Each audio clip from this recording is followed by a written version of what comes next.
live and good to go. Welcome aboard. This is Monte's Mountainview, episode 3 podcast. Today we have a very special guest on to start the new year off. I'd like to introduce everyone to David. A lot of you know who David is already, but I'm going to give him the floor a moment to properly introduce himself.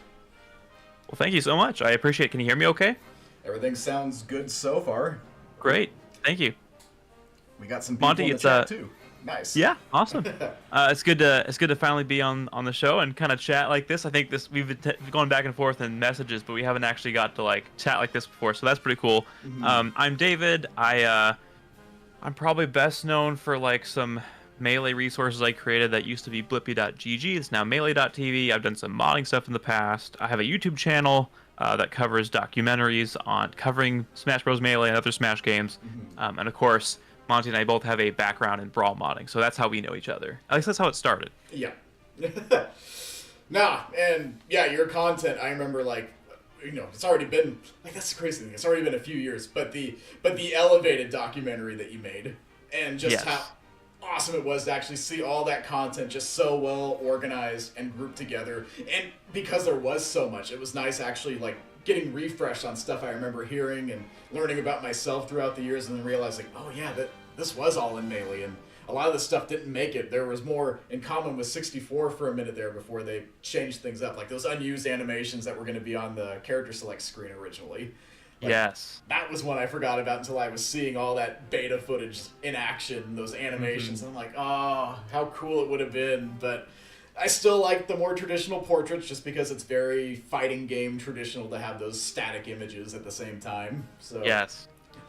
But yeah, so Elevated was an amazing documentary, and you've been doing these really fun what if episodes off and on over the last year now too. Just like, what if, you know, there's no restrictions and we just get to see Smash Bros with just like all the bells and whistles, no holds barred. No licensing issues to really get in the way of like some of the really cool stuff that could have happened all those years ago. Exactly. And the fun thing about those what if videos is, I mean, people have been dreaming up imaginary Smash rosters since forever, since Smash games came out. But now the work of the modding community has become so impressive and so immense and full of variety. You can start depicting these what if scenarios with actual visual aids. Like, you can put the character in the game, even if it's just a reskin. Like, that's why like certain shots are more tastefully edited to look like, so it's not obviously a clone character, but then you also have completely unique characters too that have just been modded into these games. So that's what makes these what if videos so much fun to make. Yeah, absolutely, because back then it was strictly just the imaginative aspect. All you could run with was just whatever it was that you were thinking, but now it's real. Like, these tools, whether it be people learning Blender to be able to make their own custom animations, using scripting tools to be able to actually backport animations from the newer Smash games, or even from other games. That's the other crazy thing. Like, people are learning how to like get into like other fighting games at this point to be able to take those animations from those characters and rig them up into Brawl skeletons so that they can run natively in the engine. It's just like, what? That's incredible. I didn't know about that. Yeah, that's one of the other breakthroughs I've been seeing off and on behind the scenes too. Like, I can't say which games because obviously that's the cool stuff that people want to keep secret for the sake of not only being able to work on the stuff they want to work on, because I understand once that information gets too public, all of a sudden everyone's requesting these people, hey, I want so-and-so ported from this game, and yeah, it's just, that's not fair to those people, but the fact that it is doable now means that there's just way more possibilities on the table for as far as like EX custom characters actually being implemented into these games and having these what-if scenarios becoming real thanks to the power of modding. Like we all know officially, like, unless Sakurai just decides to surprise us. He's already done it before. He already did it with, like, the Ridley's too big, and we got a Ridley finally after all these years. But we probably never will see Waluigi in Smash, so being able to play, like, a really well-made, modded version of the moveset, or Geno, or any of these characters at this point, and being like, yeah, this is actually a real thing. You might not be able to enjoy it in an official capacity, but for just wanting to know what it would be like and actually seeing it firsthand. That's what got me into brawl modding to begin with. Like, so little background there. Legacy XP.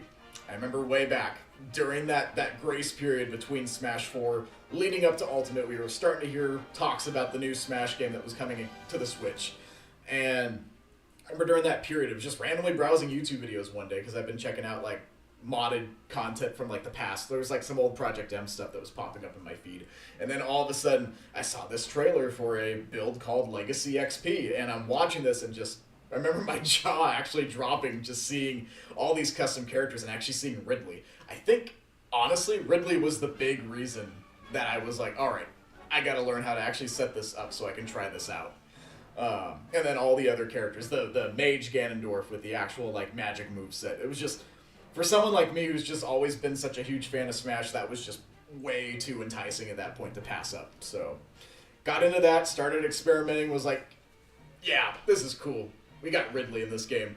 I'll have no reason to play the new one. Ridley's never going to be added officially to Smash. Yeah, Sakurai never going says. to happen. And then all of a sudden there was that trailer. I'm just like, I still like the mod, but I'm going to have to play the new one now too. So you got me. Dang it, Sakurai. You knew what to do to get me That's hooked. really funny. You know what's funny? There was another instance where Sakurai goes, okay, this character would never make it in Smash, and it's actually Villager. He says, yeah, he's like, yeah, Villager, what would his attacks be? What, like, he would not fit in a fighting game at all. Never gonna happen. And of course he changed his mind. So yeah, Sakurai's not above changing his mind or stuff like that. Yeah. And I wouldn't be surprised if some of these, like, oh, it's never going to happen, were just deliberate fake outs. But at the same time, I also think, well, maybe he did actually come around to the idea, because we're still to this day dealing with the unfortunate side effects of Brawl cutscenes from Subspace Emissary being online and him going, yeah, I'm never doing anything like that again in Smash. You know, that takes the fun out of it. And I'm like, I don't know. Some people, sometimes they see that stuff, and that's what gets them to actually want to play it themselves and experience it. Like, I can see arguments on both sides. I just, when it comes to his take, I get it, but it's also a letdown to never do anything that level of awesome ever again just because, oh, my cutscenes are online. Everyone's cutscenes are online. It's not just a Smash Bros. Thing. So yeah, totally right. But I guess, you know, in order to kind of keep the theme on Melee, let's bring it back around a sec. So, what is your origin story when it comes to, like, what got you so invested in Melee? Because it's been such a huge focus of yours, not just in recent times with, like, you know, the elevated documentary and the other content with, like, the HD texture pack, which really amazing thing too there. Yeah. But what was, like, the thing that just made you just go, this game is, like, my everything? Well, you and I are similar of age, and so we grew up with. I would say we grew up in a similar era, and we had similar influences. I think you grew up with the SNES. I was just watching one of your videos. I grew up with the NES, so even though the SNES would have been more appropriate, we were behind a generation. So we did the leap from the NES to the N64, which was mind blowing. But so one of the first games I played actually at a friend's house was Super Smash Brothers on the 64. Yeah. And unlike you, I was watching some of your other episodes and I got more context on kind of your background on it. I didn't have context for a lot of the characters like Samus or Fox. I didn't know who they were. I was familiar with Mario and Yoshi and Kirby and Link. And that was probably, of course, Pikachu, because who didn't know who Pikachu About was? to say, even if you weren't watching Pokemon, I've even stated before, I grew up watching, like, Digimon.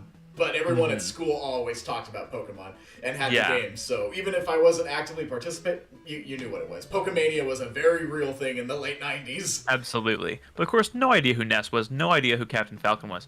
Regardless, the game was just extremely fun.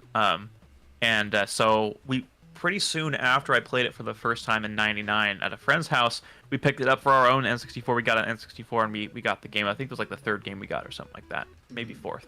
And it became my favorite game, like, immediately. Just loved it. Loved playing with friends, team, free for all, you name it. It just was super fun. I mean, it's been talked to death about why the formula works so well, so I won't go into that. But yeah, there's a reason that it was. And then of course, at some point, I see this absolutely mind-blowing trailer for Melee in like a Fred Meyer kiosk or something like that. And it was jaw-dropping, incredible. And then of course my friend had played the demo and he tried Ice Climbers, and there's a character where you play as two characters at once, and everything was novel, everything was exciting, and it just visually it was spectacular. And what's kind of fun is, for for some reason, my brother and I think I was, when Melee came out in 2001, so I was 9 years old. And I was at the perfect age where I kind of knew there was something special. Like, I recognized this was important. So I convinced my dad to let me rent. So my cousin stayed over. He had a GameCube. We didn't have a GameCube yet, but my cousin did. And I got my dad to let us rent Melee from Hollywood Video to play on my cousin's GameCube and then help me record on VHS my first games with my brother. Oh, So man. to this day on YouTube, you can find my first games with my brother. We didn't have a timestamp on it, so for a while I didn't remember like when it happened, but we got an achievement. We got like a little notice message that appeared for a brief instant, so it timestamped sometime like July in 2022 or June 2022, something like that. Yeah. So we have it like timestamped. We have our first 3 matches recorded, and it's on YouTube. So that's pretty awesome. And from there, that game was everything to me. I loved it. I loved how it looked, how it felt. The music, of course, the sound effects. The characters looked incredible, and of course, we've been staring at all these promotional renders for characters, and so seeing sort of the Silicon graphics models, promotional models in like actual playable characters in a game was just a completely amazing experience for someone that was glued to every game magazine they could get their hands on. Yeah, I absolutely agree in that regard because I mentioned it a little bit in the last episode with Honest, but yeah, I went to a friend's and got to see Melee firsthand, and I just remember the first thought that crossed my mind was that, because you see that opening, the opening is spectacular, and then when you're actually seeing the characters in game, they look about as good as they did in that opening video anyways. So I remember my first thought thinking, wow, this game looks almost like a movie compared to the one I have back home on my N64. And I'm also mad because mine doesn't have Bowser, mine doesn't have Zelda or Peach or any of these other characters that I wish mine had, but they're in this one, but I don't have it. And yeah, it was that same sort of thing back when, you know, you had like Toys R Us and like you said, the gaming kiosk where you could actually try the games out and see all the demos and just knowing at that point, yeah, I need to have this too, because yeah, Super Nintendo, all that stuff, seeing these characters, seeing the ones that I also wasn't used to seeing them back, made me also realize, oh, these characters I know nothing about, they have to be important if they're bringing these characters back. Like, it's significant for many different reasons. It just felt like almost like the Empire Strikes Back to the New Hope experience that Smash Bros. Was. It just took everything you knew, took it up a notch, and just made it not necessarily inferior, even though arguably, yeah, playing Smash 64 after playing so much Melee, it does feel like an inferior experience. Just, you know, the lack of side special moves and air dodging and all these quality of life features that, thanks to Melee, are just staples to the franchise to this day. And I'll just never get over just the quality jump. And the presentation just made every little thing, even the little imperfections, just seem so much better by comparison than what we got before. And even what we got after, too. Like, even though Melee doesn't have, like, a Brawl Subspace Emissary, it really didn't need it. Just because everything was so well packaged as an experience. Like, I totally agree. I think something that people born after Melee truly missed out on is the absolute hype of the game, the game imminently releasing. Because obviously, there's a lot of hype culture. Certainly, there was around Ultimate and all these reveals, and that is just for some reason for that time period it was extra special because it wasn't like you could just dump a bunch of cutscenes online to get leaked a month early like you did in the era of Brawl. It was kind of right before the internet kind of ruined and spoiled everything. Yeah. But it was enough there to where you could kind of spread these playground rumors and escalate them and create this mystique, and it was really a special time that really can't be recreated today. Because, yeah, during that period, it was really hard to tell what was actually facts, what was fiction, as far as like, oh, which characters are actually in this game that you could unlock. Because you would unlock some of them through like some of the most bizarre circumstances. It wasn't just, you know, keep playing and all of a sudden this character pops up. You'd either have to go into the event matches and play through them until you unlocked Ganon, or in the case of like Mewtwo, playing for so many hours before he pops up. And it's just that whole thing of like, yeah, most games wouldn't go that route. And because it was more on the, that's not a conventional way of unlocking a character, there were so many rumors of like, oh, you could get Sonic in this game, and Toad is a thing, and oh, there's these characters from these other Nintendo games that you don't know about, and they're in it, but only my copy has it, and you need to use some like obscure Game Shark code in order to unlock them, and then me being like, oh, well, that's cool. When can I come over and see these characters? Oh, yeah, we'll do it after school. Oh, sorry, I have to do my homework. I can't really have you Classic. over. Yeah, I had that so much back in the day.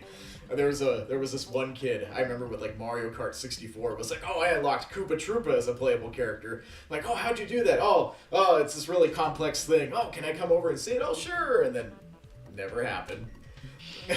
Where's Koopa Troopa, Andrew? I still want to know to this day.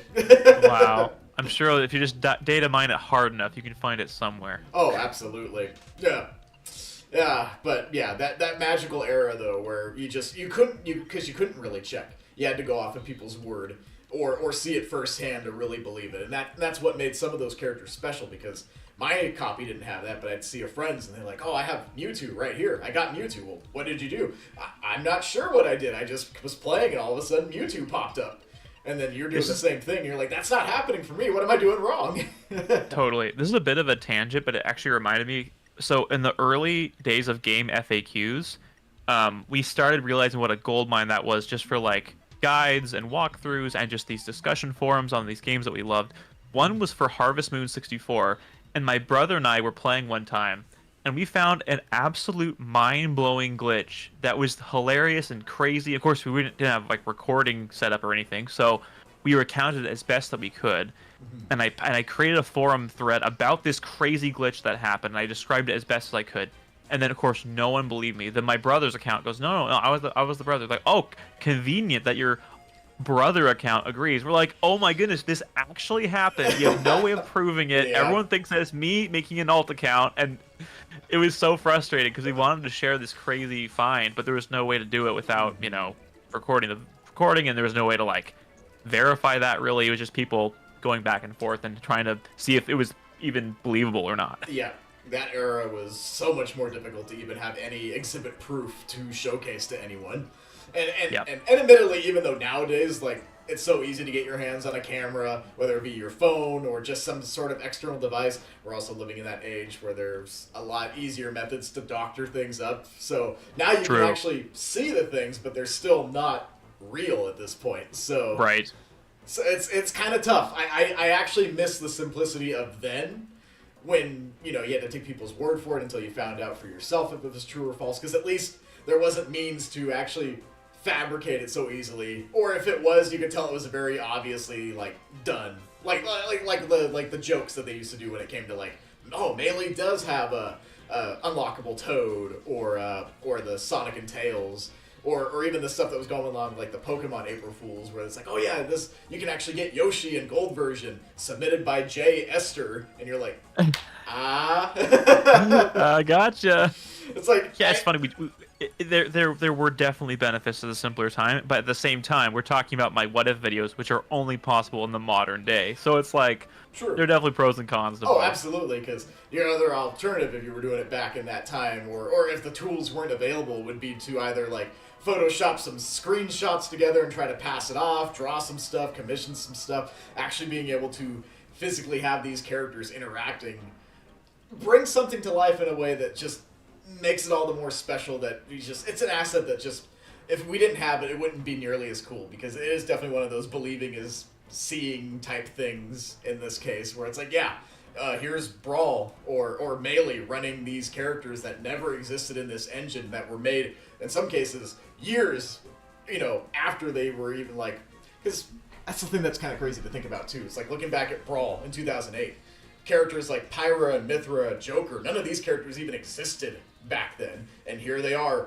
running in this game that predates them by almost a decade in some instances, and they're running as smooth as butter. And it's like, Yeah. I never it's thought amazing. I never thought I'd see it. I always thought, oh, it'd be so cool if there were ways to do stuff like this, and now it's possible. It's just a matter of making sure everything works well enough on the older hardware so things don't basically crash and burn from like too many polygons or too many like motion files clogging up, and it's just so much stuff goes on under a hood to even make it all possible, and a lot of it It does. admittedly goes over my head just because it's well, for one thing, a lot of it is outdated. Like, in an industry that's so reliant now on utilizing, like, the most recent Unreal and or even Unity still in some instances. Not as much Unity, because I know they had a lot of controversy going on this last year thanks to that whole deal with forcing people to pay just for having access to their engine. I'm like, ooh, yeah, that's not good. But point being, so many people are utilizing these very industry standard tools that whenever you go back to like older stuff,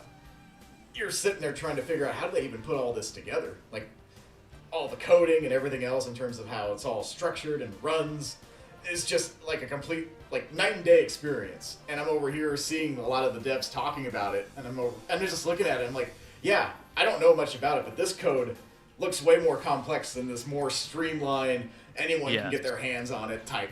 And it's like, cool. Yeah. Brawl was written in assembly, which is insane. Like, yeah. But anyway, we should probably get back to Melee. Yeah.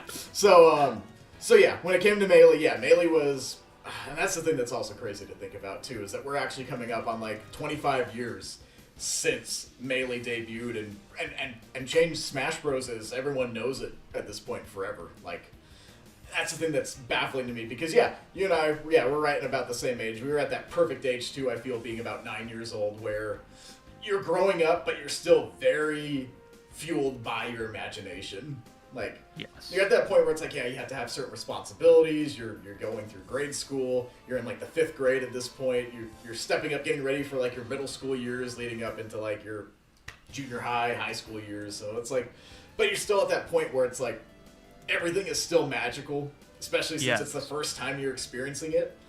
And I do miss that, just because it was that perfect point in my life where everything about it was just, it left an impact. Like, if Melee were to come out today, as is, or at the scale that would feel appropriate for like this era of gaming, I don't feel like it would make that impact, and that's mostly on me just being, this grizzled, worn-out individual who's seen his fair share of stuff throughout the years. But no, you're absolutely right. Yeah, you're absolutely right.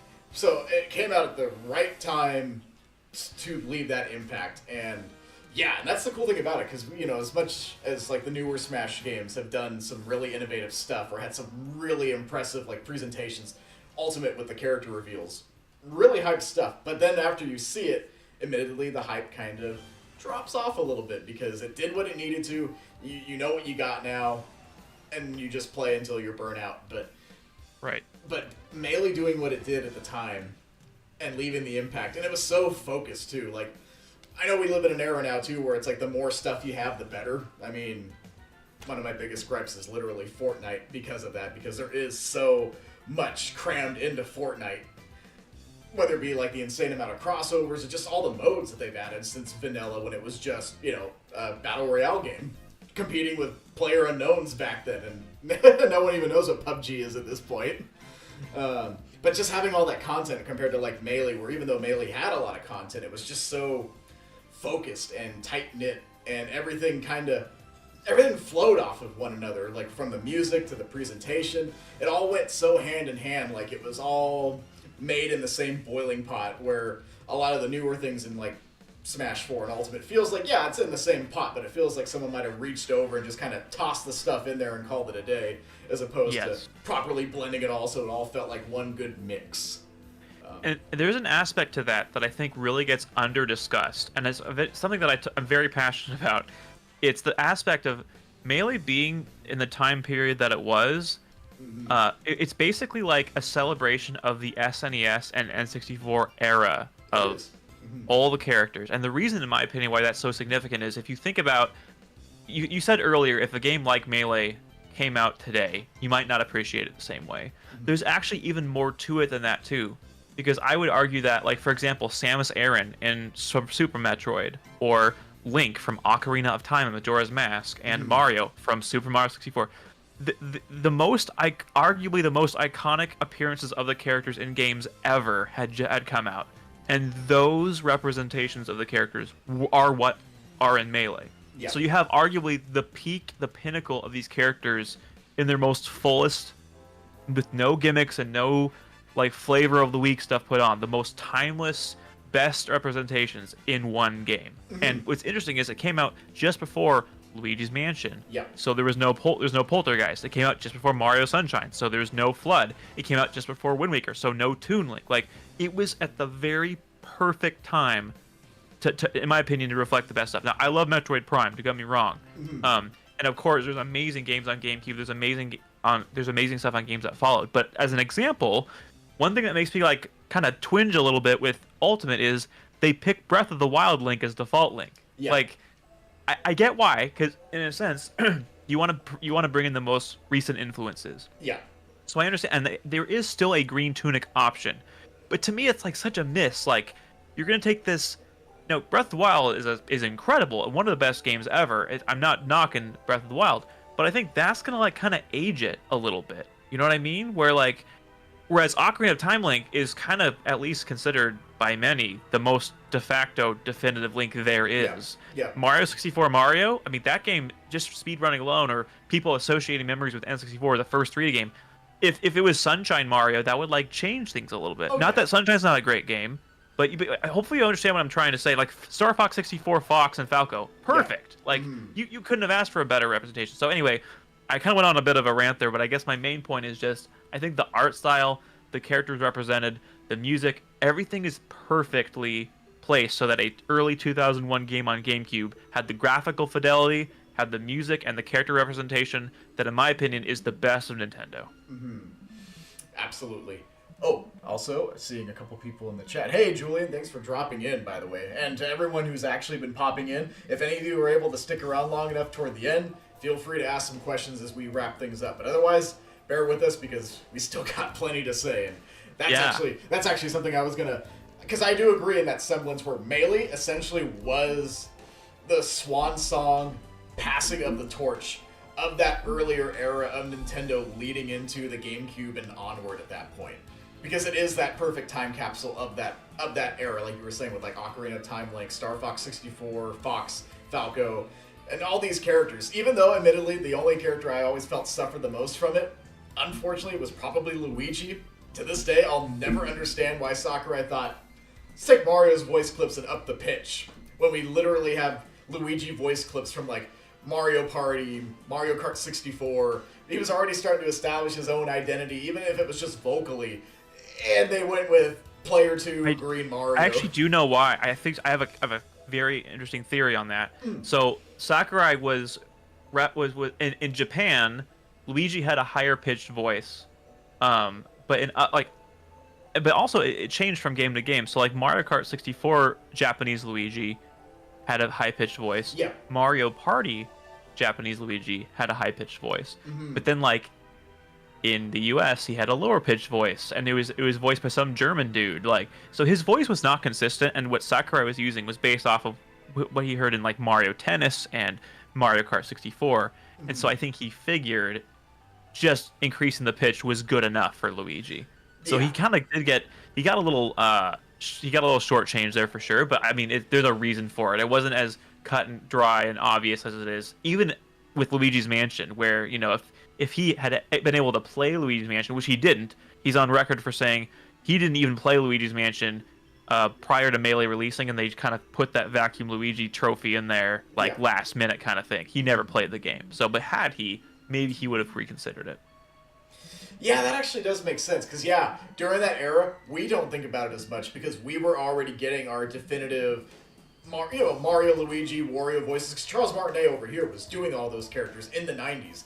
But outside of the US, there was more of that experimentation going on. You had the German guy voicing Wario. You had I think he was either French or Italian who was voicing Luigi, which was his... That's correct. Yeah. Yep, I got it mixed up. And that was the high-pitched voice. So, it would make sense if that was the reason why he decided to go that route. It would fit. It's just kind of a bummer that we were, at that time, in that period where it wasn't quite definitive yet. They were just kind of testing the waters to see which things work. Do we want Mario, Luigi, and them to sound similar but different, or do we want them to be very distinct from one another? Because that voice in the Japanese version of like Mario Kart 64, when it comes to like Luigi's clips next to Mario's, it's a very noticeably different person voicing the characters, which does a good job of separating them more as like their own entities. But I guess it does make sense too to have like the same voice, same character sort of thing, just because it's like they're twins, they're twin brothers. It just adds to that symbiotic relationship, especially when you look into the whole. He started as a palette swap to Mario as the player 2. So it's like there's some poetic theming with how it's set up. It's just it is kind of funny how Sakurai has kind of treated him throughout the years, even leading into Brawl with like his negative zone final smash born from the shadows of being stuck in Mario's shadow. And it's like, you can tell he was just having fun messing around with the character. On the voice point, I do want to also call Sakurai the GOAT for keeping Bowser's beast voice and Donkey Kong's animal noises. That has aged so freaking well. I'm sorry, I actually met the voice actor for Bowser recently. He's a nice guy, but I despise the Mario Sunshine forward Bowser voice. I think it's dopey and silly. Really? I think I love, like, okay, so imagine Mario Kart 64. How everyone sounds in that game pretty much is how they should sound to me. Like the way, like, it's funny because Charles Martinet was supposed to give a German accent to Wario, but he was given either he was confused by it or he was given different instructions. So we have the iconic Italian Wario that we know today originated, I believe, in Mario Kart 64 in the U.S. Yep. Just phenomenal. And then, of course, we have Bowser with his amazing beast voices from Mario 64 and all that. And then Donkey Kong with his great animal sounds. Now, I love Grant Kirkhope's voice in DK64, but I think the animal noises fit really well for that as well. And then also, it was interesting for Yoshi. You think Luigi got shortchanged. I think Yoshi got shortchanged the most in Melee because Sakurai kind of couldn't decide between his like Mario World look and his Yoshi's story look. So it's this kind of awkward, gross hybrid. Yeah, Yoshi definitely is one of the uglier character models in Melee, admittedly, just because you're not quite sure what you're looking at. Your brain, like you said, yeah, you're seeing definitely that Mario World silhouette with the more rounded head and elongated body that fits for like, oh, this is Mario's steed. He's supposed to ride this character versus, yeah, Yoshi's story where they got him a little more upright, a little more bodily proportion. Like, aside from his head, the rest of Yoshi's proportions actually line up really well with like Mario and Luigi's like stout plumber designs. Yes. But during that earlier era, yeah, he was built to look more like a horse, something that you could ride on. And you can see that in Melee, but it's just, I think the fact that, because even Mario, I mean, like, Smash 64 did something similar. Like, his profile is very similar, but that low poly design actually benefited the look more compared to the more realistic. I would say that Smash 64 Yoshi is basically taken directly from Mario 64 Yoshi. They look the same to me. Yeah. And I think Mario 64 may have been the last game where Yoshi had his classic kind of stature. Yeah. Because if you think about Mario Tennis or Mario Party, Yoshi's kind of the modern Yoshi, and even way back then, and that's not the same as the kind of rideable, like, steed Yoshi that came before it. And I think so. You could see Sakurai's like push and pull of like, I don't know what to do with Yoshi, but it's because he gave him the Yoshi story voice full on. Yeah. There's no like. If you think about Mario Kart 64, you think about Super Mario World, he's got the kind of like, I can't even impersonate it. It's like a really weird, fun kind of sound effect voice. Yeah, it's a very unique sound, and yeah, I've seen people try to impersonate it. It's like, not only the one and only can voice Yoshi the way that Yoshi's basically that perfect sound where it's not so cutesy, but still cutesy enough where it feels like a critter versus like, I don't know, like, I'm throwing shade at some anime examples, but like the cutesy like anime character where it's a little like really deliberate, high pitched, and just the ooh type stuff. Basically, I call it manufactured cuteness. Yeah, aka the ooh. That's how I feel about that at this point. Basically, I associate it as one and the same. But yeah, that period especially with like, I was happy too when Bowser actually still had like his Mario 64 just monstrous sounds, because it did feel like that perfect send-off to that era for that reason. And yeah, I will admit, I 100% agree that when they brought on his voice actor and you voiced him for the first time in Sunshine, that voice was really, really bad. I'll give credit, though, with what they've been doing in more recent years with the proper filtering, so it does give it kind of that animalistic mix. It's better. it feels better than it does feel better than the Grant Kirkhope Donkey Kong voice by comparison, because in Remix we do have the voice actor voice clips for both Bowser and Dry Bowser, and they don't feel bad on him. Like, I remember at first thinking, oh, this is a little jarring just because I'm so used to the beast sounds that he makes in Smash, but it wasn't as bad as, like, because I know there were mods. I think actually Legacy did do it too. They had the Yes. Grant Kirkhope voice. And it's like, I don't know, just the more animalistic movements that Donkey Kong has in Smash, Yeah. it does feel kind of off. Because a lot of people forget that Donkey Kong 64, the way the characters were animated, even though, yeah, they're monkeys, there was a lot of, like, personality in how DK kind of, like, swaggered through and he's just kind of walking along or kind of running at a pace, whereas Smash actually has him on all fours as a monkey, like charging at you full speed like Planet of the Apes, basically. Yes. So presentation is very much key, and if you don't have it refined as you're laying it out, you have some very glaring conflictions that kind of take away from the experience because it pulls you out of it, like, that voice doesn't really work for what I'm seeing on screen. It doesn't fit. Mm-hmm. And that definitely happens sometimes when you see, like, some of the community trying ideas out where it's like, here's an authentic voice for Donkey Kong from 64, and it's like, yeah, it's definitely cool, but it doesn't fit as well when you're watching it and listening to it all. Definitely. Kind of goes back to that thing of, like, the boiling pot. It needs to mix well in order to feel like it's supposed to be together, as opposed to just tossing it all in and hoping you get something good out of it. And that's another boon to Sakurai and his team's work to make Melee a cohesive thing, because what they could rely a bit more easily in 64 with the sort of cartoonish stuff. They had less to worry about with the blocky polygons and the brighter colors and the comic book feel. That was a relatively easy aesthetic, I would argue. Then they really tried to elevate the visual presentation of it and also make it cohesive. That is crazy that they pulled that off. So I still think Melee has like the best, has aged the best in terms of art style. Now Ultimate might edge out Melee. I think Ultimate has an exceedingly amazing art style, and I think Brawls is. I think pretty much everyone agrees that Brawls is pretty dated. Yeah. Not saying it's bad or you know there's not there aren't fans of it or it's not someone's favorite. That's fine, but I think Melee hit that perfect balance between like a move towards realism, but not completely like overkill, and yet everything feels cohesive. Like I think like Ocarina of Time Link and Star Fox 64 Fox in particular, it's like that's what they were trying to do in the game, clearly. Like that's what all the artwork is. They were clearly going for this, and they just were able to actually pull it off in Melee, which is so sick. Yeah, because to this day, the only people that I really hear do any complaining about the looks of Melee is mostly just to the fact that, oh, these character models are outdated. Mario hasn't had that more, how would I describe it? Because he's a little bit more stout in other Smash games compared to Melee. Melee, he's got a little bit more of a stretch to his proportions. Yes. But he's also got, like, because back in the 90s with, like, the silicone graphics, they rendered Mario with usually a much more tanner complexion next to, like, Luigi or the other characters. And that carried into Melee's design, where they paled them up more in recent years with the, move into the GameCube era, where they had those definitive looks. Because, yeah, you look at Melee Mario next to, like, Brawl Mario and even the other ones onward, it's like, this guy is very tan looking compared to his future selves onward.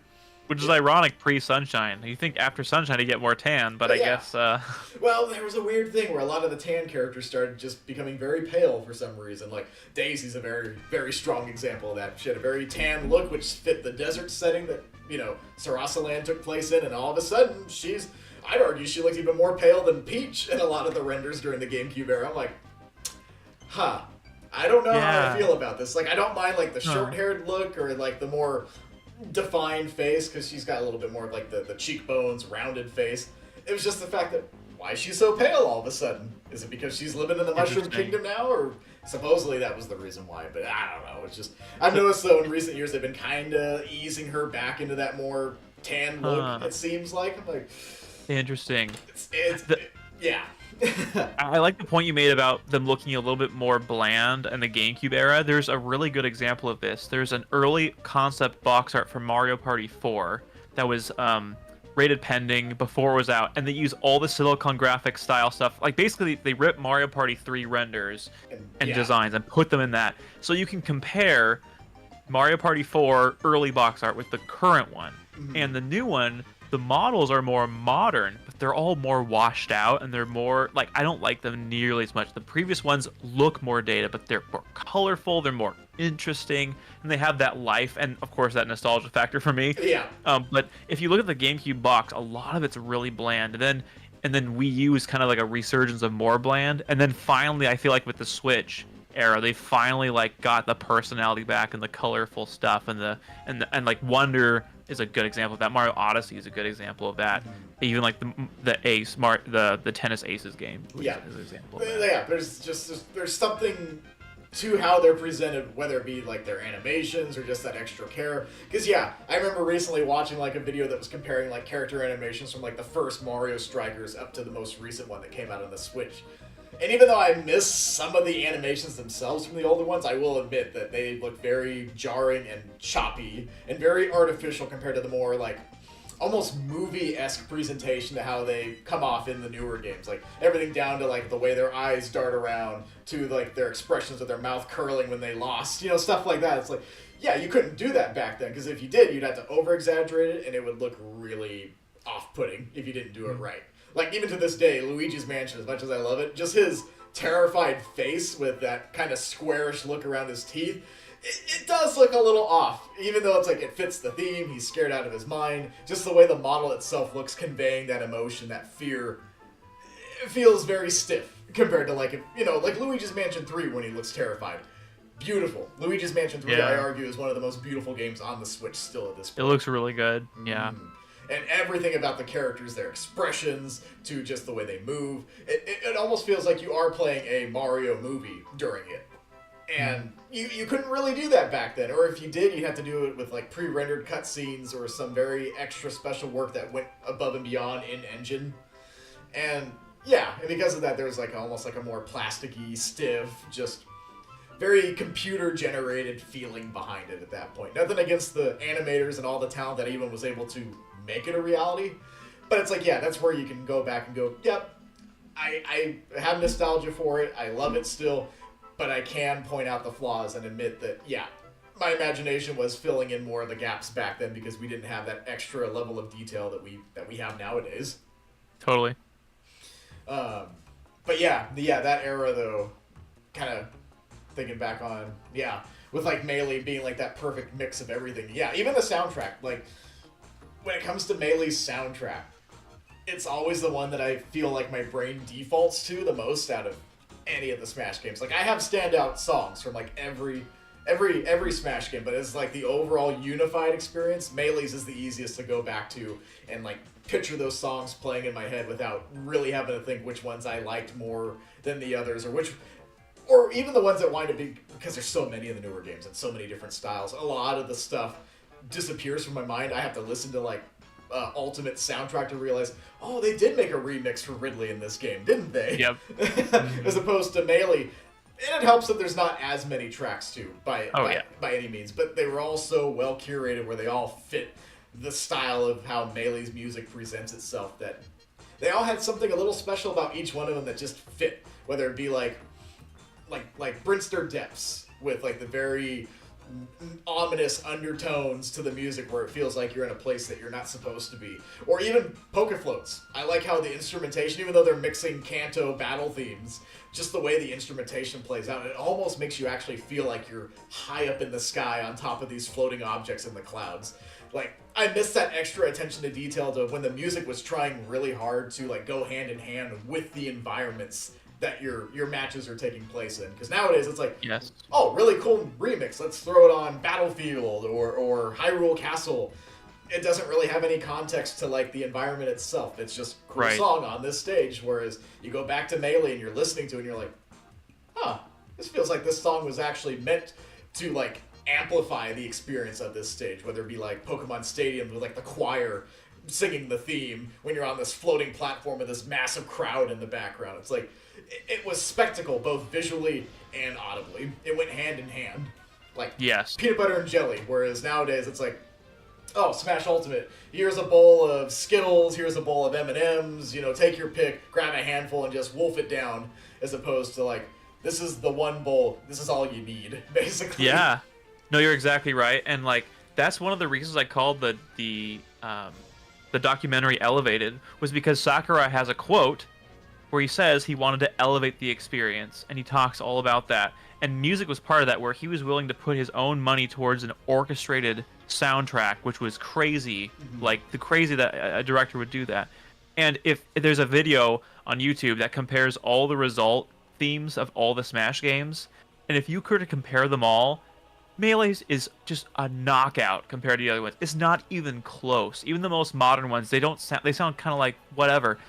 They're all the victory themes are all orchestrated, I think, except for Falcons, obviously, because that's guitar, which also sounds incredible. Yeah. But all the other ones are, and they just sound incredible, and it does feel elevated. It feels like it's really important, and you really get that swelling, that sense of scale, that sense of something important going on with Melee's soundtrack, and has not been replicated, in my opinion, since. I mean, Brawl has a great soundtrack.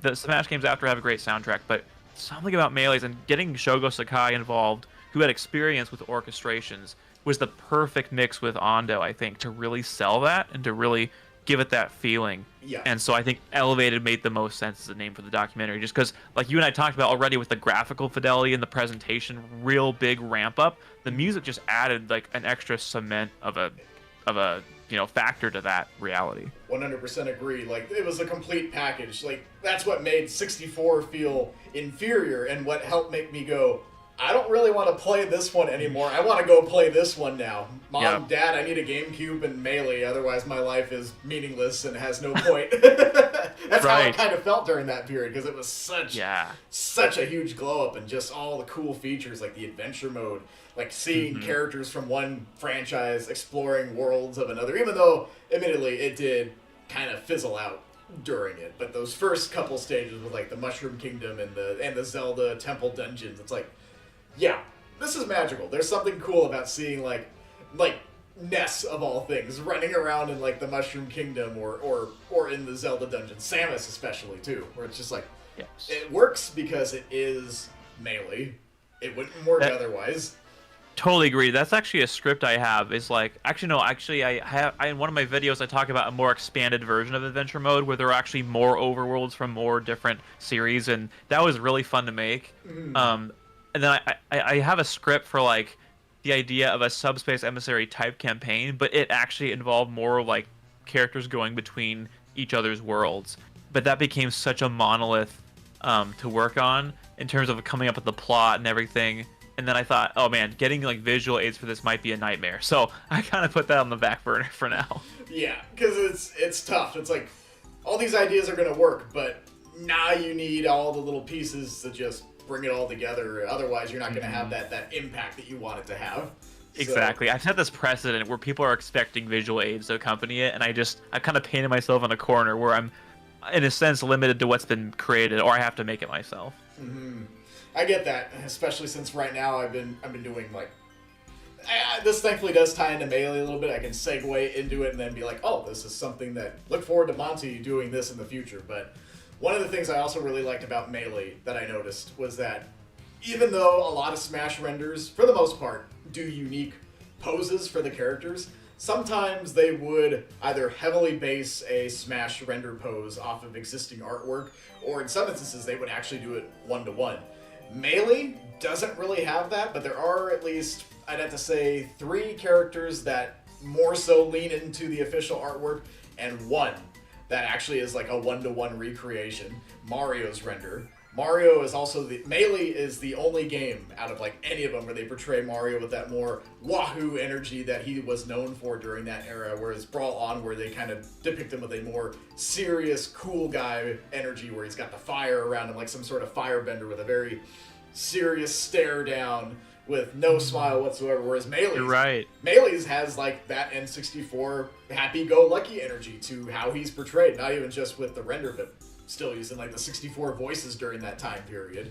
But yeah, I've been doing like a lot of research, basically going through all the Smash games, trying to figure out which characters actually had renders that were pretty much one-to-one recreations to actual artwork that they've had in their franchises. And there's actually a lot more of them than I realized, because this whole thing was started because I remember when Ultimate came out, Sakurai kind of made like an extra focus on, oh, here's Sora. Notice how all of his costume poses, whether it be the Kingdom Hearts 1 look or his 3, are actual recreations of his artwork from those games. He's doing a one-to-one pose, even if the model itself isn't the exact same model. He's still doing the pose of each game. And that made me start thinking, it's like, wait, haven't we seen that already before? Like, we're kind of getting a big deal thing going out of this, but I feel like we've already seen this throughout the years. And yeah, if you start looking very carefully, yeah, you can see those one-to-one renders, like Samus's ultimate pose is literally just her other M artwork pose. Toon Link and Brawl is doing an actual Wind Waker art pose. Stuff like that. I like seeing original poses, but I will admit, if it ain't broke, don't fix it and waste not, want not. So yeah, if you have such a cool pose for a character, why not reuse it? Because it's just so definitive. And that's why I feel bad for Mario, because those early years, a little bit of Smash 64 because you had like the actual artwork drawn of them. But me not having the internet, you didn't really see those ones back then. You saw those years later. But Melee putting that Wahoo Mario front and center with being able to select him on the character select screen, that was as authentic as Mario got. Was during that Melee era until onward. He just was, just more of the cool guy at that point rather than the happy-go-lucky plumber energy that he had in his early days. Yeah, that's actually, you bring up a really good point, because I guess my perception from the opening video of Melee is that Mario was like cool in the opening, but he didn't seem like the edgelord he became in Brawl Forward. He still felt like, even like him doing his moves in the beginning with Princess Peach or whatever. Yeah. He does have that kind of happy-go-lucky Mario jolly energy. Even in the Melee, even when he's presented in like a cool way in the Melee opening, he still has a bit of that. And you're right, he went full serious mode, Brawl Forward. Yeah. Because during that period, he was cool, but he was cool in the sense he was being himself, and that's what made him such a cool character, whereas they lean more into we're just going to present him as a more cool character. He's very serious. Yeah. He holds himself steadfast. Like, even the subspace cutscenes, whenever he does, like, a thing, he's very stoic with how he does it. You're right. Yeah, he is. Whereas back in the day, they weren't afraid to be a little goofy with him. Like, shoot. We also kind of, like, during the end of Smash was essentially the end of like the victory Mario era, where everyone's always like, oh, it's a peace sign, but no, in Japan this is victory, but it's associated with like a very cutesy gesture. It's the sort of thing kids would be doing, that sort of thing. And I remember Miyamoto being like, I don't want Mario to be that cutesy, So he was the one advocating for less of this, more of the Wahoo type stuff, basically. Interesting. Yeah. So if I remember correctly, I think that artwork of Mario for Smash 64, where he's actually doing that pose, I think that's the last time you ever officially saw him do that. Was in that artwork. If I remember correctly. I could be wrong, but I feel like it would line up really well, because that was 1999, and I certainly know, because Paper Mario came out the following year, and every time Mario won in that game, it was always a thumbs up. Thumbs up, you're right. So yeah, that was the end of an era during that time period too. Wow. Okay, research project for anyone watching this. Find an instance after Smash 64 where Mario does a peace sign. Report to Monte and I immediately. We need to know. Yeah, when was the last time we got the victory sign from Mario? Yeah, victory sign, not peace sign. Yeah. Japan's over here like, I don't get you Americans. What does this mean? This we won. Yeah.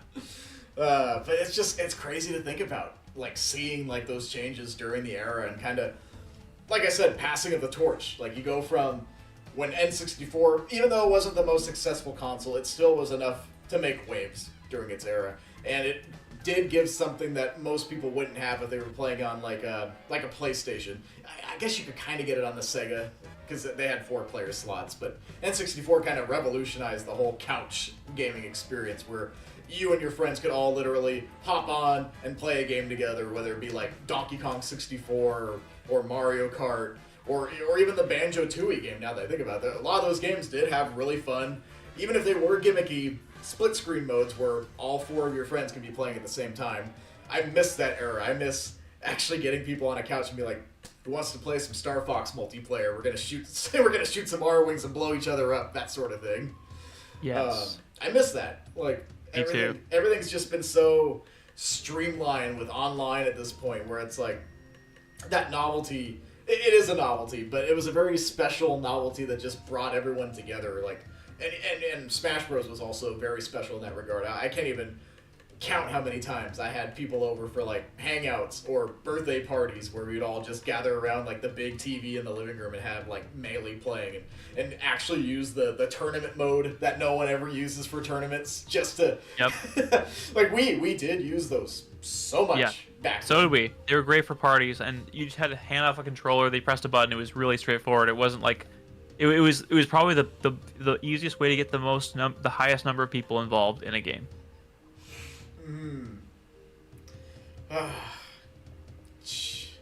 I miss it. So I probably got about 30 more minutes. Oh yeah. In that case, let's shift gears to the other thing that we had planned to keep the Melee focus going. So sure. All right, let's see if this still works. I'm going to test to make sure it pulls it up. Okay, yep, there it is. Good. Now I just got to reorganize the Discord screen so this actually works. 1 second. Cool. Okay, so what I'm pulling up for everyone that are currently watching, the next phase of this is going to be a tier list between the two of us. There's going to be one for me and one for David, where we list which characters from Melee were our favorites. Not necessarily because of how viable they were, but just the fact they were in the game. We played them a lot. We had fun. We did cool, crazy things with our friends and laughed because it was just such a great time playing the characters we enjoyed so much. So let me pull it up here on the stream for David so he can also see it as I'm lining it all up and we know which characters I'm talking about actively. Sweet. Let's see. Oops. Go back a second. Here we go.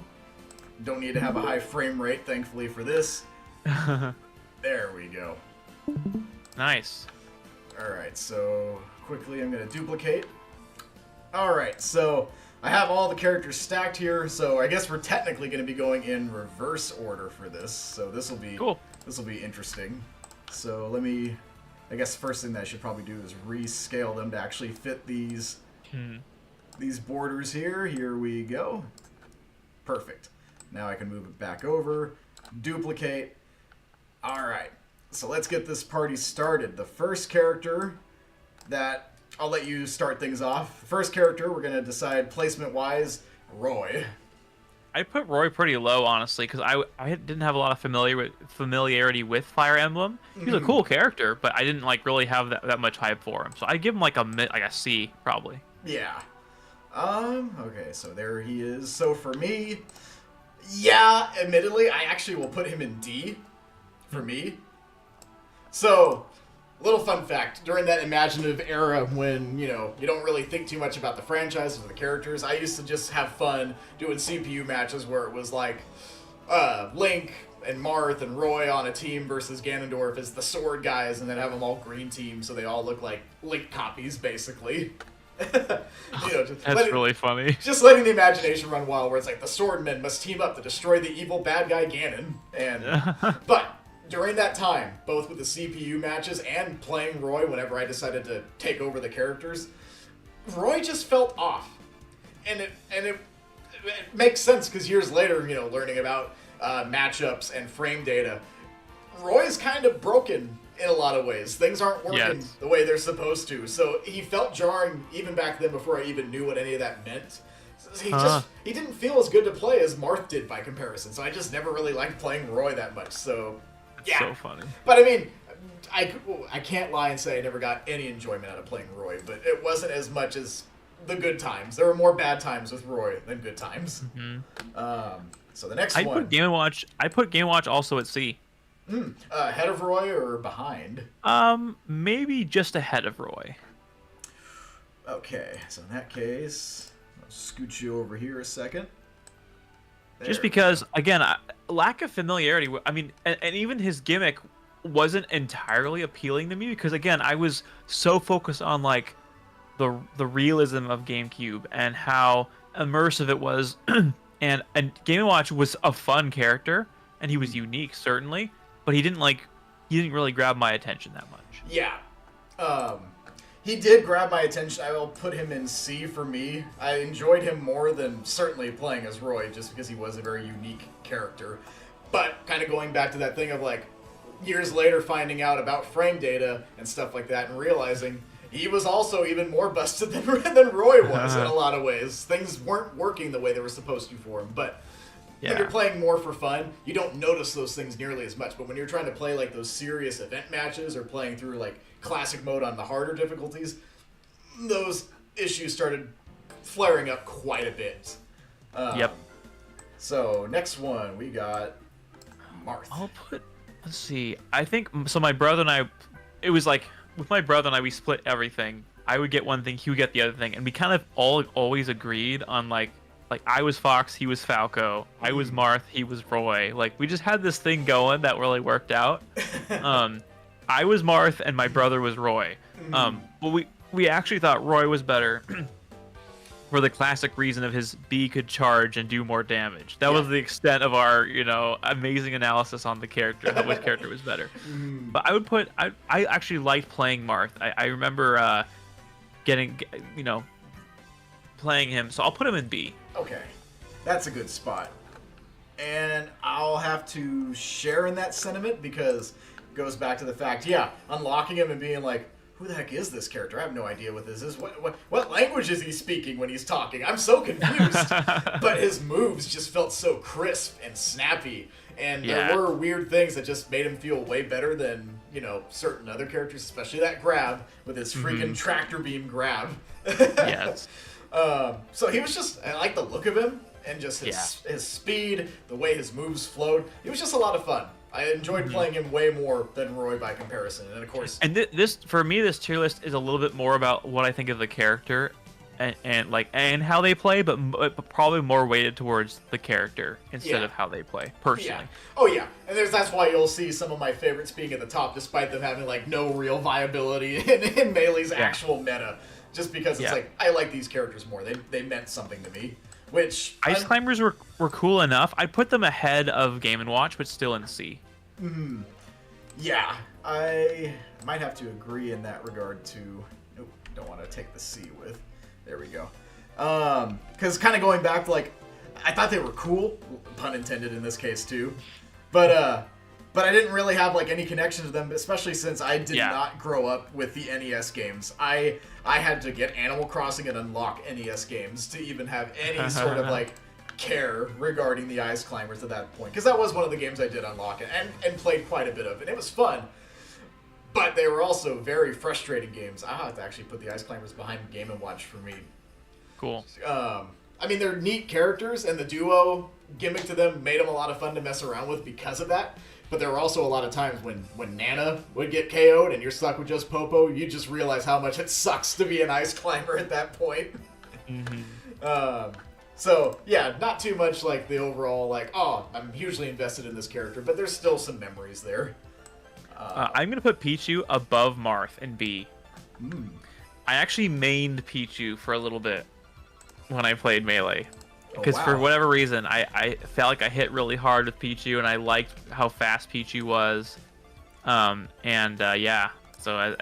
I really like the Pokemon games. But we're not allowed to play them at this point, if I remember correctly. Really? Oh. Yeah.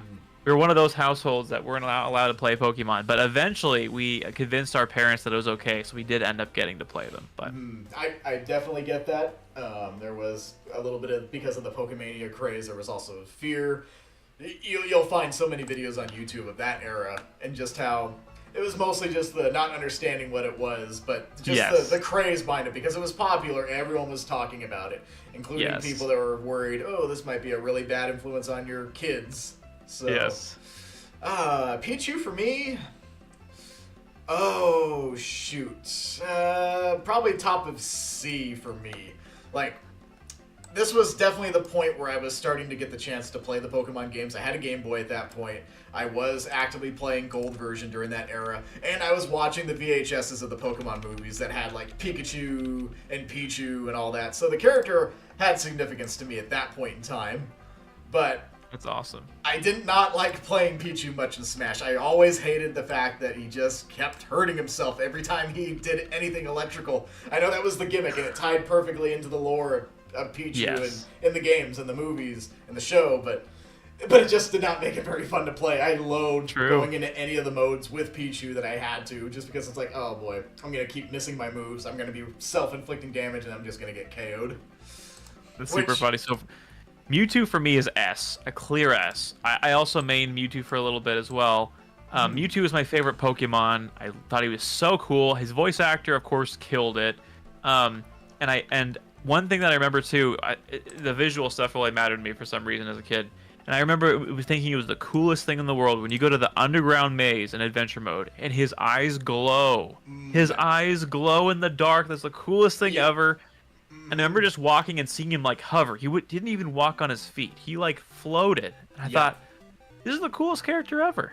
It's funny you mentioned the eye glowing thing, because I noticed that too, and I always thought it was such a neat detail. But I also liked how when he took damage or did his moves, his eyes would change color as well. And I remember during that period being like, wow, that's so cool, because I remember his eyes did that in Pokemon Stadium as well. Wow. So it's like that detail carried over from that into Smash Bros at that point. And maybe some of it also had to do with like the first movie, because his eyes did some weird aura glowing stuff when he was using his psychic powers. But the fact that it actually would change color and do all that, it's like the consistency made it special. It felt like you were actually seeing that character in a different game, just because all those little quirks carried over at that point. That's awesome. Mewtwo for me is going to be A. So Mewtwo was my all-time favorite Pokemon during the early years. Gen 1, Gen 2, Mewtwo was a favorite. Mewtwo dropped slightly from being my favorite when Gen 3 happened, and I learned what Deoxys was at that point. And then Deoxys became one of my all-time favorite Pokemon. But Deoxys is pretty awesome. Yeah, which is why someday I would love to see a Deoxys happen, mod or otherwise. It will never happen officially. Gen 3 is well past its prime, but I'd love to see a mod Deoxys, a real one, someday. Have you seen the meme where it's like, we can predict your age based on your favorite like era of Pokemon or whatever? Yes, and I totally am a stereotype that feeds into that. Same, man. Yeah. my age. I love Gen 1, I love Gen 2, and I love Gen 3. And then 4 is okay, and I don't care about anything afterward. Gen 3 was where it stopped. I didn't play Gen 4 or 5, only came back when X and Y came out, because a lot of my friends seemed like they were really into the 3DS and were wanting to play it, because it was the first time Pokemon was ever 3D on a handheld.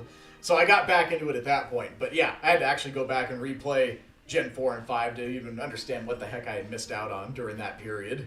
So funny. Yeah, 4 was still, it was the novelty of trading Pokemon online, and my brother and I were still like playing the games a lot, so that was still fun. But Gen 5 is the only Pokemon game I ever started, a handheld Pokemon game I ever started and didn't finish, was Pokemon White. I tried it, and I was like, I don't like the Pokemon designs, I don't care about the story, I don't care about the characters, I'm just done playing. Yeah, it didn't have you hooked. It failed to keep it failed to keep either one of us wanting to play it at that point. Yeah. Like, the only reason I saw it through was just for the sake of collecting the legendaries and moving them up to the newer games. That was But the story itself was not doing it for me. That's so funny to that. I know so many people that are younger, like 10 years, 5 years younger than me, that just swear by Gen 5 for like this, like their favorite gen. It's crazy. I hate to break it to them, but they missed out on Gen 2 when the coolest thing of all time was literally getting to the top of Mount Silver and fighting the character that you were in Red and Blue at that point. That will forever be one of the coolest things Pokemon ever did, was have you fight your old avatar. And and Gen 2 Champion Theme is still one of the best songs ever that's existed in Pokemon's history. I will die on that hill on my age just because of how special that song is. So, but to bring us back to Mewtwo a second, I have him in A, partially because of not being as cool to me, thanks to like losing out to newer Pokemon throughout the years, but also because his moveset, I liked the moveset, but there were things that felt wrong, and he felt so easy to KO despite how big he was. Yes. So, yeah, that was always the big gripe with Mewtwo. I loved the character, but the moveset itself was just really tough to get behind, and I felt like I was losing more often than winning when I tried playing Mewtwo. So, but because Mewtwo is cool, still up here just because it's Mewtwo. Mewtwo's awesome. Even if Smash had to take a little bit before he really found a spot where he felt good to play. Yeah. So I guess the next character, kind of bringing us back to the Fox Falco bit, is Falco. Falco is an easy A for me. I was a huge Star Fox 64 fan, and the fact that I could play him in Smash and he would look like that, big fan. So A for me. Perfect. I'm going to be putting him up in S for me, because Star Fox 64 is, to this day, if I were to make like a top 5 game list, and admittedly there's some really tough ones for me as far as like which ones I would put where, Star Fox easily is in that top 5 in like the number 2 or number 3 slot. Just because it's just that good. It's so easy to go back and play. And Falco as a character, yes, he was very condescending and annoying, but he was so memorable because of it. Yeah, agreed. And because of that, it was just so cool being able to play the character that always gave you like the most entertaining one-liners, from his Einstein, I'm on your side, to go find your own target, Fox, when you blew up his ships. So, I just, it's special to me. So the fact that Smash was like, here, play another Star Fox character. Thank you, Melee, for making that possible. Agreed. I put Young Link in A. I absolutely loved Ocarina of Time and Majora's Mask, and he embodied that. I didn't like playing him was pretty fun. I preferred Link, so Link would probably be a little bit higher. But so you can put him behind Falco. Perfect. I'll also be putting Young Link in about the. I am actually going to put him ahead of Mewtwo, but I really wish I could put him in S. But I can't, for 2 big reasons. Like, Majora's Mask was actually the very first Zelda game that I got to play all the way through, start to finish, and own. So the Majora's Mask version of Young Link had a much bigger impact on me than the Ocarina one. So I'm bummed that they went with the more Ocarina look of his design with the wooden shield, and when he could have had something way more unique. But I get why they did it that way. It just, Melee was in a crunch. It was easier to do a Young Link in the same vein as regular Link. You couldn't go super creative with mass transformations or anything like that. It would not have been possible. So he would have been higher, but the fact Young Link is here, and Zelda, Ocarina, and Majora especially are my Zelda games. It's like, he's where he's at, even if his moveset was not as good by comparison as actual Link. Yes. Ganondorf. Ganondorf is such a cool villain. I love him. In terms of actually playing him, I didn't actually like him that much though, so I'd probably put him in like low B. Probably like after Marth. I'm comfortable with that. I mean, as I've gotten older, I love Ganondorf more and more, especially his Ocarina of Time design. It's so good. So I'm gonna put him in S, which is actually crazy. So I like the Space World look. It's literally the Space World model, but reworked to work in Melee, which I always thought was such a cool detail about Ganon in Melee. I didn't, admittedly, at first like that he was basically slower, heavier Captain Falcon, but coincidentally, that's the version I actually enjoy playing more between the 2 styles. I like the more slower, punchier, heavy feeling that Ganon has with that moveset. I wish that he actually had a more unique moveset when it comes to the Smash experience. Between Falcon and Ganon, I like how the Ganon approach to that style, especially in Melee, feels. There's a reason why I like playing Deathborn so much in our remix mod, is because Deathborn is basically Melee Ganon, but amped up. So it's that same general feeling, but more fine-tuned, and it's so good. So between it being and then of course, this is the other big thing that I forgot to mention about Melee earlier that I know you and I both agree on, is the fact that Melee was the first time that you actually could play a lot of these bad guy characters, whether it be this was the first villains. You could finally play Ganon thanks to Smash Bros. You never could do that before. Yeah, you could play Bowser in Mario Kart or Mario Tennis, stuff like that. And Mewtwo you could play in the Gold, Silver, Red and Blue games, but this was such a different approach that it felt special, especially since the earlier game with 64 only had hero characters playable in that one, and Melee was over here alright, you can play the bad guys too. Yes. Next one. This is technically a 2-for-1, but also at the same time not. Yes, not. I'll treat them separately. I'll put S, Sheik in S, just after Mewtwo. Sheik is my current main in Smash. Sheik was my main most of the time when I was a casual player. Absolutely love the character Sheik from Ocarina of Time. So sick. Mewtwo was slightly cooler to me at the time, so he's gonna stay ahead. But I loved Sheik. For Zelda, I'd probably put her. I'd put her in B because again, after Ganondorf, I love that she's in this game. I love that she looks like this. I love her moveset. She's just kind of hard to play, and like I wasn't very good playing with her, obviously, because she's not very good. But in terms of like how they got her design and everything is stellar. And but again, if I were to use that same criteria for every character, they would all be S because I think the designs are all perfect. Oh, yeah. So I can't use that as much as an equation. So I'm gonna stick her in B. So for me, both Sheik and Zelda are gonna go in B, but they are gonna be ahead of Marth in this case.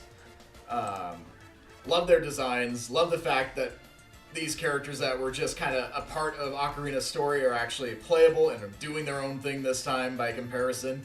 Even though Sheik's moveset is entirely just ninja, but with a Zelda twist, everything about it just felt very awesome. The only thing that, you know, keeps him low is Zelda is tough to use because she's such a low-tier character. Her moves come out slow.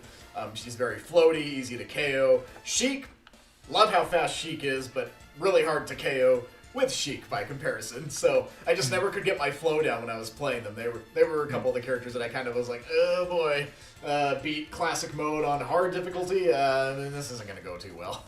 That's funny. Yeah, Sheik's always felt supernatural to me, and that's why I still main her. I think she's very intuitive. All right, Dr. Mario.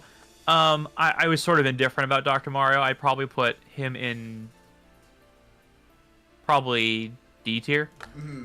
Like, nothing against him, just didn't really care for him. Always preferred playing normal Mario. Yeah. For me, I'm gonna put him low B. Because as a character, I always felt Doc Mario was just kind of the most, you know, out of left field. Really, we're just putting Mario in his doctor outfit and calling it a day? Alright, but admittedly, I do actually like playing Dr. Mario in Melee more than regular Mario. Moveset-wise, I like the slower, punchier feeling. It kind of goes back to the Ganon aspect where it's like, I love it when my hits are just right to the point, basically. Yeah. Which, of course, unfortunately brings us to... I'm going to put Bowser in A after Young Link. I thought he was so sick. I loved playing him, even though, I didn't know he was bad. I just liked playing him. Yeah. And I liked him a lot. Yeah. I'm going to be right there with you. He's going to be a high A, but behind Mewtwo for the very same reasons. He was so much fun to play. And when you were playing on that just having fun casual level, he was a beast. The only time you realized he wasn't good was when you actually were playing people that played Smash with the intent to win. And you realize Bowser can't keep up. He's just slower than everyone. He's got slower everything. And sure, when you hit, it feels really good, but good luck trying to get that hit out when all the other characters have better frame data than you do. Yep, exactly. So, I wish his moveset was more like how it was in Ultimate, where it was very fine-tuned by comparison, but the fact that he was even here and playable, it's what keeps him so high on the list and why it's so special to even have him at all. Agreed. I think for Peach, again, I love the art style. I love that Jen Taylor voices her. They were going to use Leslie Swan, but they switched to Jen Taylor. I think is some of her best performances, Peach. But that's more of a presentation thing. In terms of playing her, I loved her float, but I couldn't really get around her moveset, so I'd probably put her at a low B after Zelda. Yeah. Let's see. There we go. For me, I'll probably put Peach low A behind Bowser in this case, because this was definitely during that period where Mario Mania for me was still such a big deal. Just anything Mario, was always having fun. Really enjoyed how they portrayed her in like Paper Mario, especially at that point too. And then of course, the Jen Taylor bit, because this was also during the time that we had Game Boy Advances and we're playing Super Mario Advance. So that voice was very iconic during that era. And to top it off, I did not know this until years later, realizing, oh, Jen Taylor.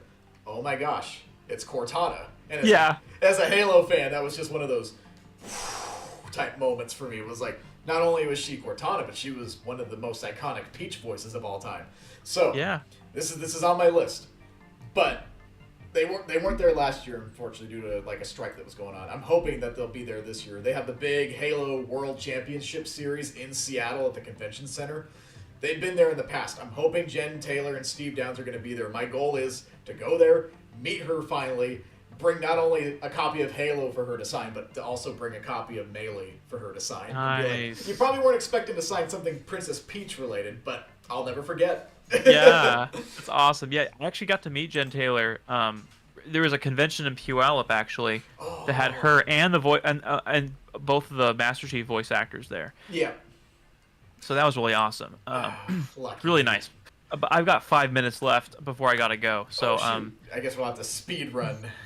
we'll speed run it. I'd put Ness. I didn't care about Ness. I'll put him in C after Roy. Yeah. Me, Ness, didn't really have much attachment because I didn't know anything about Earthbound. Didn't really like the moveset too much, low D behind Roy. Yeah. And then, of course... Captain Falcon, I love Captain Falcon. I'd probably put him in low A. He's so fun to play, and I loved F-Zero X. So. So Captain Falcon for me is going to be low, I'd have to say low B, because unfortunately during this period, I did not get the chance to play F-Zero despite having an N64. It was just not one of the racing games I got my hands on. I got stuck with like Top Gear Rally and a few others, which, great game, but it wasn't F-Zero, so I missed out on the actual hype. Puff, I didn't care about. Cool Pokemon, I guess. Low C, probably below Ness. Didn't care about Puff. Yeah. Me? Jigglypuff's going into A. Because at that point, I had actually seen some episodes with the character and just thought the character was one of the most hilarious things that Pokemon was doing at that point. Any iconic Jigglypuff clips, especially the one with the Clefairy. So iconic. Yeah. I put Pikachu in... I put him in B above Pichu, so everyone else can be moved down. Yep. Let's see, so quick. 1, 2, 3, 4, 5, and Scooch. And also Scooch, the Pikachu that was off to the side. Totally missed that. There we go. Perfect. So for me, I will probably put Pikachu in... probably low A, but ahead of Jigglypuff in this case.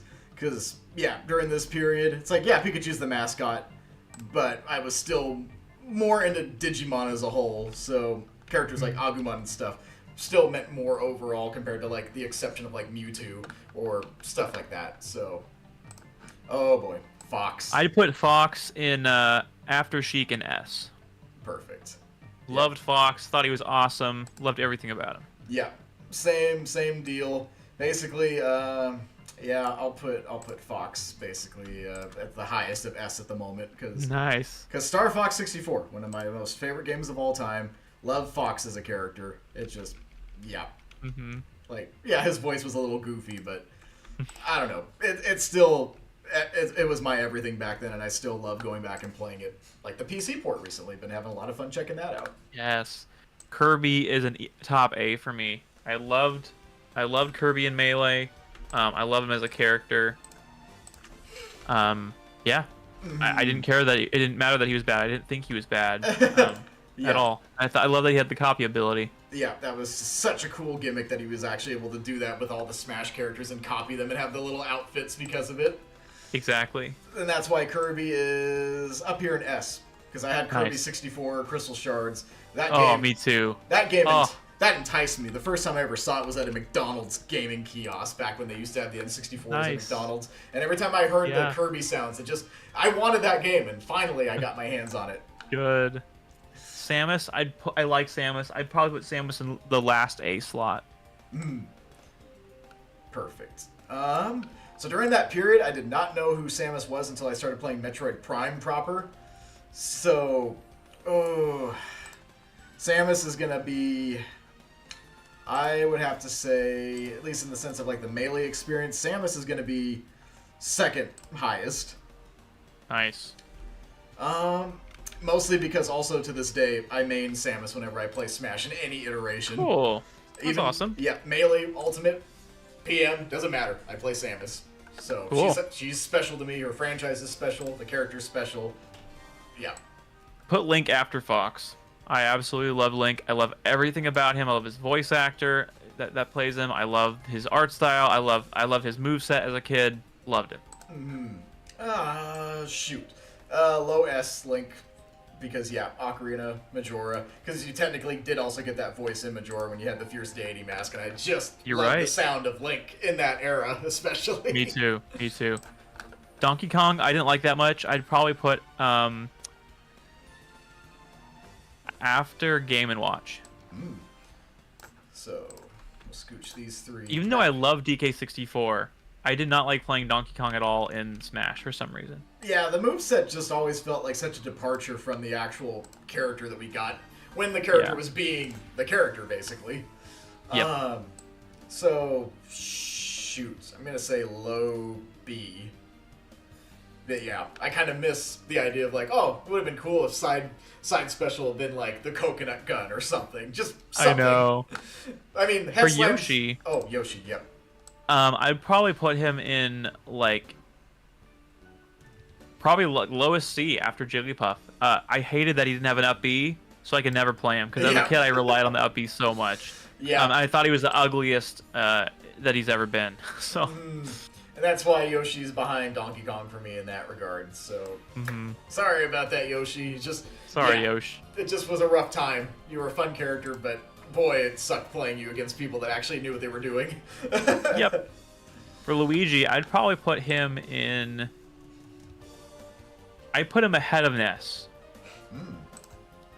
Didn't really. I thought he was too weird. I liked Mario a lot, and Luigi just felt super weird in comparison. Yeah. So I'd put Luigi about there, probably. Yeah. Like, I would play Peach before I played Luigi. Yeah. I'll have to put Luigi. It's gonna be low A. I did like the moveset. It was very slippery and off-putting. But I still enjoyed playing Mario more by comparison. And the voice was always weird to me, too. It was just like, dang it. Fair. I put Mario at the very end of S, after Link. Loved playing him. Great representation. All-around solid choice. Yeah. Okay, so I guess I'm going to have to scooch these three back, because Mario's going in S, but still going behind Fox, Falco, and Samus. Just because during that period, I was starting to get more into Metroid and still very much cared about Star Fox and tried playing it as much as I could when people were over, because N64 was still very, very readily available.